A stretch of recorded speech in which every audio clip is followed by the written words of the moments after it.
Welcome to Orbit, everybody. It's Salem coming at you with a brand new video. And sorry, I'm trying not to get emotional here from the really loud but really touching music in the background because it's the Overwatch 10-year anniversary event, which also comes with a mid-season patch that we're going to be reacting to, and a whole host of new stuff, some good, some kind of underwhelming, but overall, I am still so excited because, I mean, I've been playing this game since, I want to say later 2017. It was a little after Doomfist came out, which was like July of that year. So I've been playing this game for a pretty long time. So yeah, let me know down in the comments, when did you start playing Overwatch, whether it was Overwatch 1, Overwatch 2. Literally, I know a lot of people that have literally just started playing this year after Season 1 and stuff, or after like the Hello Kitty collab, or like Doki Watch or something. And let me know one of your favorite memories down in the comments as well. I have a lot of just really fun memories with my friends. But I know you guys aren't here for that, you're here for the patch notes. So let's go ahead and dive right into it.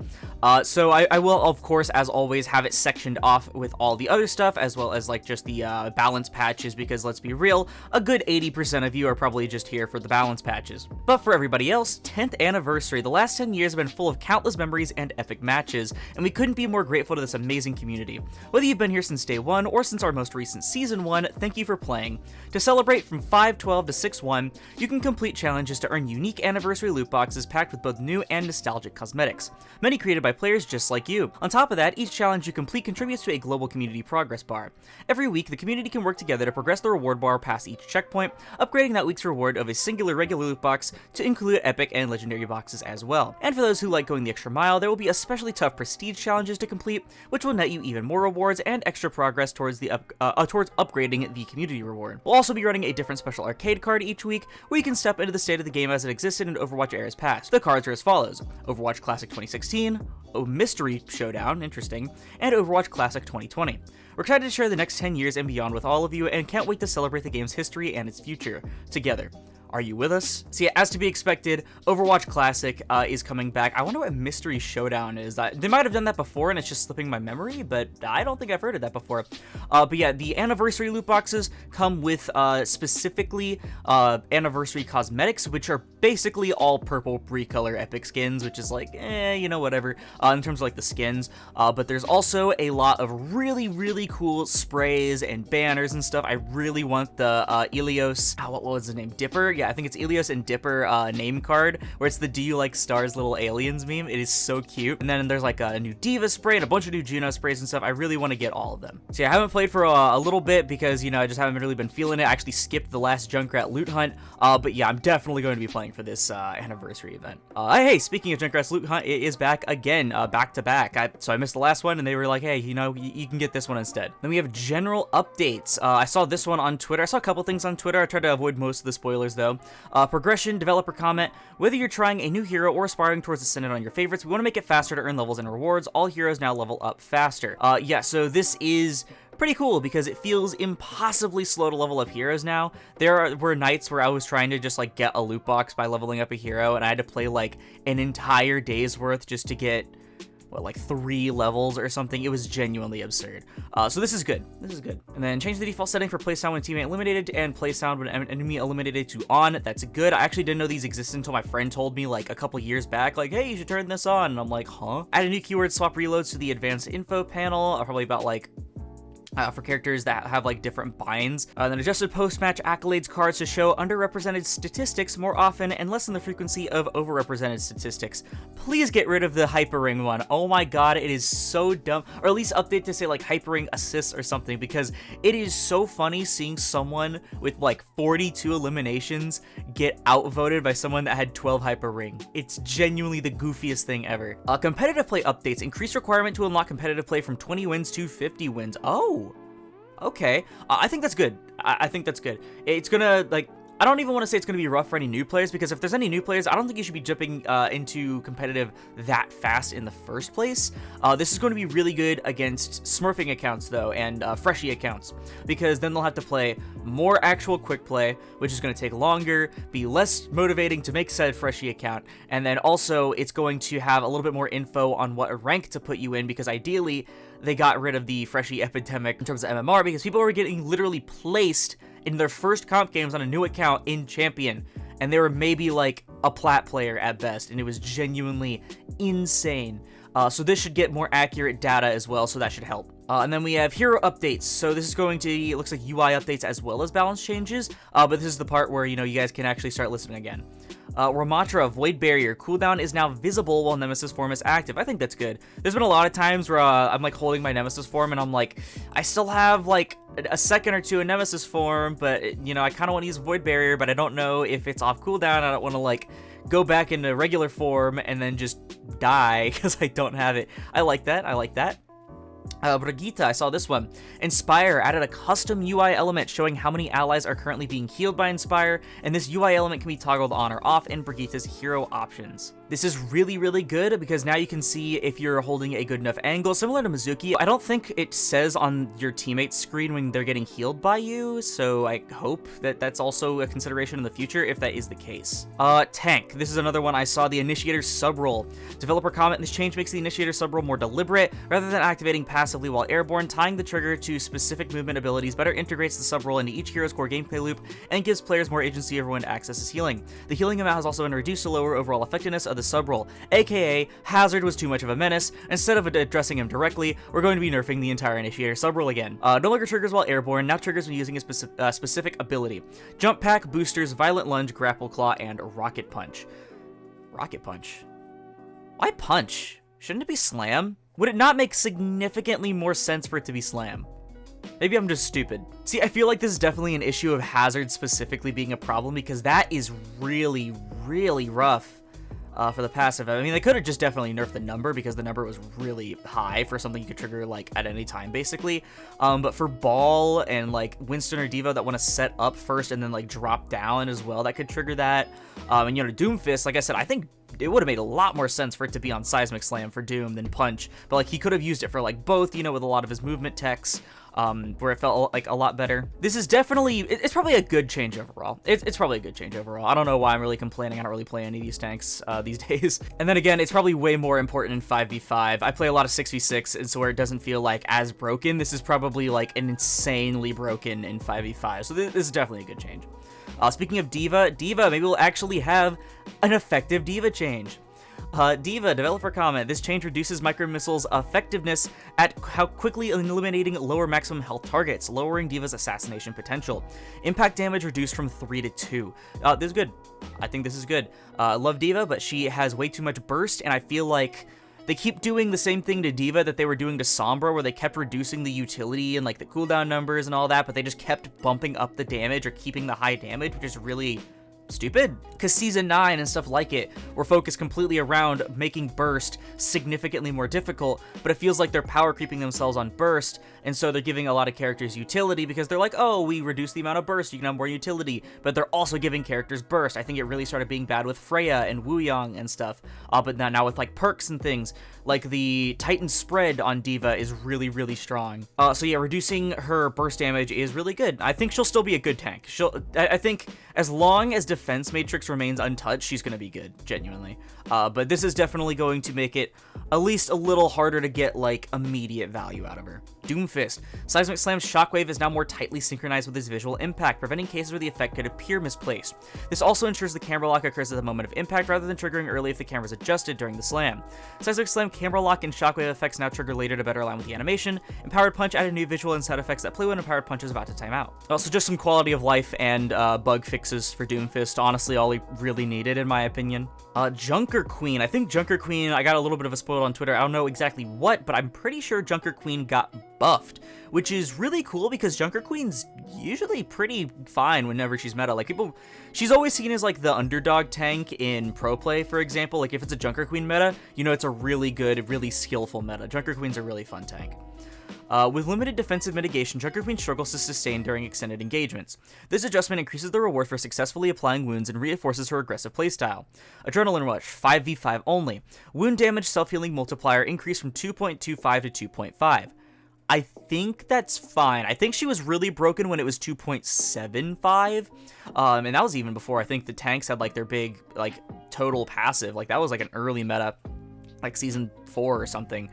where Junker Queen was just like absolutely dominant. My friend hopped on, we were like 3 or 4 stacking on New Queen Street, and he was just soloing the entire enemy team as Junker Queen in their spawn door. He was just spamming his knife and his axe in the spawn door and his shout, and he just never died. So they definitely need to watch it a little bit, but now that, you know, everyone has like perks and passives and all that, and she still has Stalwart for some reason instead of Bruiser, I think this is a really good change. It's really good for her survivability. She just blows up, man. DPS, I would like to see some Sierra changes, maybe another small Emery tweak. That's really the main things I can think about. I don't think Bastion needs to be hit. If anything, they need to rework how cat tether works, honestly. Whether it has like a timer, or doesn't heal or something, I don't know. Emery, okay, cool. Emery's ability to sustain while applying consistent close range pressure was exceeding intended levels, reducing Siphon Blaster's healing conversion, lower survivability. Cyberfrag's minimum radius has also been reduced to require greater precision to get maximum value. Siphon Blaster, healing conversion reduced from 80 to 60%. It had a conversion rate? I thought it was always 10 if you landed a direct hit. Cyberfrag, radius of maximum explosion damage reduced from 2 to 1.5 meters. Awesome. This is honestly perfect. The only issue with Emery is still just, he's basically just a replacement for Ashe. He's still really, really long range. I feel like they maybe could have not done the Siphon nerf if they would have nerfed his fall off specifically. But I think that these are actually really good changes, especially the radius of the grenade. They buffed the radius of his grenade in his very first patch, or his very first hotfix, because, oh, he needed more burst damage, you know, so let's make a grenade way easier to hit. But now it's like, it just doesn't remotely match up with the visual radius of the grenade. You could be like 10 feet away from the grenade, and it still feels like you're just absolutely blowing up, and it's like, what do I even do about that? So yeah, really good changes. I think these are really good Emery changes. Moving on to Freya. Developer comment, reducing updraft's cooldown and removing Rising Wind's height penalty improves Freya's mobility and positioning, increasing Bounty Hunting's ultimate charge bonus, rewards players for securing final blows with more frequent access to Bullet Shot. Rising Wind's major perk no longer reduces the height gain from Updraft. Updraft cooldown reduced from 12 back down to 10 seconds. I think this is what it was a long time ago. And Bounty Hunting passive ultimate charge increased from 25 to 33%. I thought it was always 33%. Huh. I think these are good changes. I think these are really effective at making Freya feel a lot better. She just felt very clunky without like reducing her breakpoints again like they kept doing. They kept like experimenting with giving her more damage and less damage and more damage and less damage. I think this is really nice. Just makes her feel better to play, especially the Bounty Hunting. Bounty Hunting is a really good passive. It genuinely just rewards you for getting the final blows and for actually playing really well and for getting eliminations. Sierra, hopefully just some slight damage tweaks. They probably, it was at 7, it's up at 9, they'll probably reduce it down to 8 for that perfect sweet spot. Weapon fire volume reduced. They're not gonna elaborate what that means? Does that mean like less shots fired overall? Which, I mean, that's also good. The problem with Sierra is that her damage number is way too high for someone that can get reliable spam value because she's a projectile character. But if you lower the damage too much, then she doesn't do anything very great with her intended playstyle, which is, you know, oh, movement, oh, shooting at a squishy with your tracking shot and getting the kill. But like, why would you do that when you can just like spam down the choke at the tank, because your damage output is just absolutely absurd. I think this means less shots per like volley? I have no idea. But if that is the case, I think that's good. Pharah probably needs a little bit of a nerf to her burst output. She has like 3 different one-shot combos. Developer comment, Pharah's recent damage focused perks have improved her kill potential, but their combined consistency has pushed her burst damage too high and are being reduced. Concussive force damage reduced from 50 to 30. Damage reduced per rocket from 40 to 30 on Rocket Sava. This is good. I don't know what this affects for like the specific breakpoints. You probably just can't like combine all of them to one-shot anybody anymore, which is really good, but you can still land like a second shot and probably kill them for sure. But I think this is good. I think having to require that extra shot is definitely good. That's it for DPS. On to support. I know Mercy got her thing reverted because, I mean, the Mercy community is probably the most vocal community in the entire game, and honestly was to be expected. I know Juno didn't get hers reverted or compensatory buff, and I think there's like a Lucio nerf coming up, and I know there's Kiri nerfs. I saw one that I honestly think is too insane to be true, so I'll have to see it. Baptiste. Regenerative Burst, long cooldown, limited its availability during fights, reducing the cooldown and increasing his healing output, allows Baptiste to more reliably support himself and his team during engagements. Regenerative Burst, instant healing increase from 40 to 50, healing over time increase from 40 to 50. Okay, so this is literally just reverting to what it was like a long time ago. This is really good. Baptiste, I don't want to say he's like been struggling. He has the lowest win rate, I think, out of any support, or one of the lowest win rates, which I always found to be really odd because Bab's kit is like really good, but I think it's just the uptime. I think the game is just at a point where it's way too fast, especially in 6v6. Where like you go through your cooldowns, right? You survive one engagement, but then the second engagement comes like really fast, and you don't have your cooldowns back. So this is really good. I think this genuinely, if we go into like a brawl meta with like Junker Queen and stuff, I think that a BAP Junker Queen meta could easily be on the horizon. This is really good. Iliari, I'm pretty sure she gets nerfed again here. Well, Iliari remains a strong offensive support. Solar Rifle's base projectile size was too large relative to the damage output. Removing the additional base projectile size better aligns the weapon's accuracy with other hit scan heroes. Oh, they saw the people complaining on Twitter. Base projectile size reduced from 0.05 to 0. So I think it's just like an extra size thing. And then, oh yeah, hit scan global projectile size bonus still applies 0.07. So yeah, basically she has about the same projectile size as like every other hit scan, or like most other hit scans, like probably the same as like Ashe or something like that. I think that's fine. Yeah, I mean, Iliari, I'm honestly glad they like didn't like hit more of her like actual like big numbers, or like, you know, her perks or cooldowns and stuff like that. But Iliari definitely feels like she had really big training wheels compared to a lot of other characters, because she has, I think until now, she had either the biggest or the second biggest hit scan projectile just straight up in the game. It was that big. So you basically were just playing a hit scan character, like a really long range character, on a crutch, because it was just really easy to land your shots, and then I somehow figured out a way to miss all of them. How bad am I? I think this is a good change, because like I said, it doesn't reduce her damage, doesn't reduce her healing, doesn't change her perks or cooldowns, anything like that, but it rewards the players that are also like already really good at landing their shots, are going to still be very strong, but the players that are getting kind of like, you know, carried a little bit by the extra projectile size are going to have to like tweak their aim just a little bit. It might hurt a lot of muscle memory, which is unfortunate, but I mean, it's something that you will definitely get used to. Kiriko, all right, let's go ahead and get into this. Developer comment: protection Suzu offers strong defensive utility across many scenarios. Removing the additional healing on cleanse lowers its burst healing potential. Additional healing after negative status cleanse removed was 30. Okay, so this is what I thought it was. I saw someone misinterpret it where they said that Suzu didn't heal at all anymore, and I was like, there's genuinely no fucking way, because if you remove all of the healing from Suzu, I think you genuinely just kill Kiriko as a character, or at least you kill her fun and good playstyle. You would just make her healbot Kiri again. I think this is fine. It's gonna be great for Stadium. I think this is definitely fine. Like, there's I have so many thoughts about Kiriko in terms of like what you can and can't do to her kit to keep her fun playstyle, or a very engaging playstyle compared to a lot of other supports, while also simultaneously actually impacting her. They're still not reducing the duration of Kitsune, or the range of Kitsune, by the way, for some reason. But I think this is a fine change. Sometimes you could just get someone from like 0 to 100 just because they were affected by like the global passive. I think the global passive actually still worked with this, so I think that's definitely why they changed it, because this worked under the DPS passive for sure. I don't know if it worked under the global one. If it does, this is 100% valid, because that just means Suzu was always getting the extra healing, Kiri was always getting the extra ult charge, you know, everyone always felt unkillable. I think this is good. I think this is good, and I think she'll still be used in pro play anyway, once the Cat Bastion meta is gone. Lucio, Sound Barrier remains one of the most impactful defensive ultimates when timed well. Reducing both its overhealth and duration shortens the mitigation window and places greater emphasis on timing. It's actually not the nerf I thought. I saw a Spylo thumbnail that was like completely different. Low-key, I might have been like trolled on the Spylo thumbnail. Sound Barrier, overhealth granted reduced from 750 to 625. Duration reduced from 6 to 5 seconds. This is a huge nerf. Wow. Like, introducing Vendetta was, like, one thing, you know, her ult being able to immediately cut through a sound barrier just by, like, popping it and clicking it instantly was crazy. But one of the biggest reasons why Lucio... There's two big reasons why Lucio is a perma-meta pick, especially in pro play.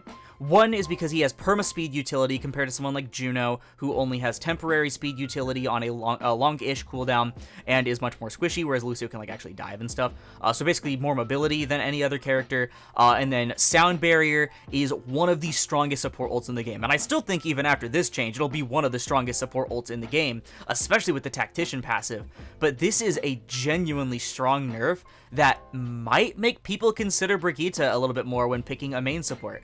I like this change overall. Like, I think a lot of people are, like, really freaking out every time Lucio gets nerfed because they're like, oh, Lucio's like the Winston of supports or like something. It's like when Lucio's never, like, broken. It's like, yeah, Lucio's never really, like, broken. The problem is he does everything that he does better than anyone else. He has a monopoly on, like, a lot of things, especially speed. I think we just need to introduce more ways to use speed, admittedly. But I think there's a step in the right direction in making Lucio... I think he's still strong, obviously. Like I said, it's going to be really hard to make Lucio weak.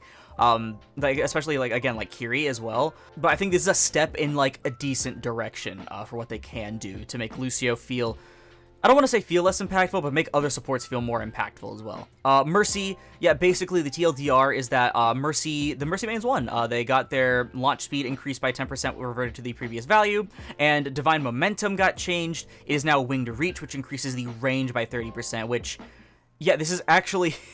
Removing Divine Momentum addresses the extreme mobility cases that motivated the original change. And then they give her a bunch of momentum anyway, or a bunch of mobility anyway, because 30% range increase is kind of crazy.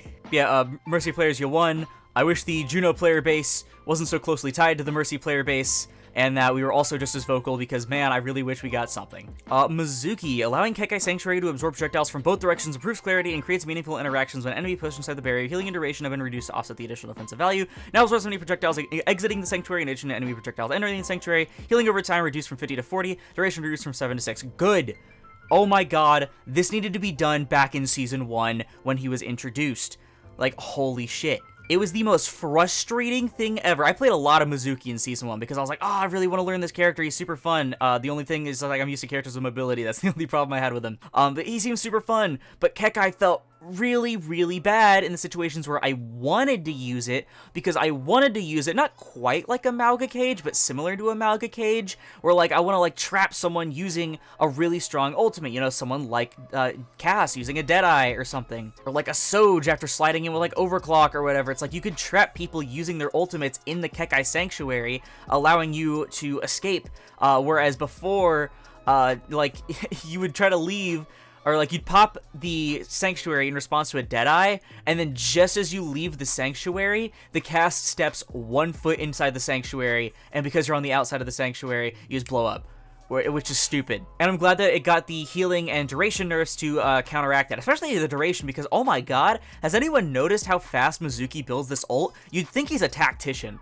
Like, this guy has this ult every single fight. It is crazy, and that's after all of his number nerfs, too. See, I like this change a lot. There's a really good quality of life change. And then major hero bug fixes. Lucio, okay, this is actually what I saw. Crossfade passive healing penalty, or passive self-healing penalty is now correctly at 60%, was 70%. Okay, so that actually is also technically a nerf, wow. Wuyong, staff, fixed an issue where armor's damage reduction was being applied twice to the orbs. Okay, so wow, he was doing less damage to armored characters. That sucks. Core game updates. Mystery Heroes re-enabled perks, interesting. Stadium updates, general changes, increase the timer for a match to end automatically due to a player leaving the match to 3 minutes to cover the armory timer. That makes a lot of sense. Doomfist, oh, this is Stadium updates, period. Okay, so I'm not going to read any of the Stadium updates. I never do read the Stadium updates, but, you know, any, oh, hey, website fixes. Hero stats now apply under hero stats. Thank you. It was kind of annoying trying to navigate to this sometimes.